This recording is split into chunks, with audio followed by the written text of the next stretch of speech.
ଧୁମବଟା ଗାଁରେ Lions club ପକ୍ଷରୁ ମାଗଣା ସ୍ୱାସ୍ଥ୍ୟ ସେବା ଶିବିର।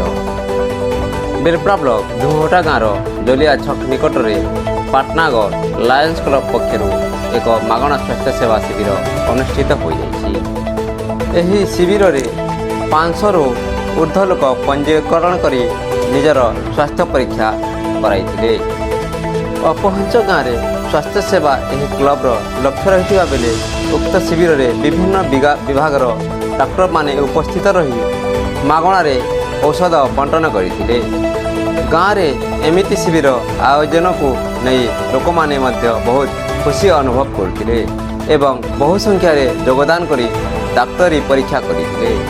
ଏଥିରେ କ୍ଲବର ସଭାପତି ବୀରେନ୍ଦ୍ର କୁମାର ପାତ୍ର ସହ ପ୍ରମୁଖ ସଦସ୍ୟ ଉପସ୍ଥିତ ରହି ସହଯୋଗ କରିଥିଲେ। ବ୍ୟୁରୋ ରିପୋର୍ଟ, ଯେ ନ୍ୟୁଜ୍ 26।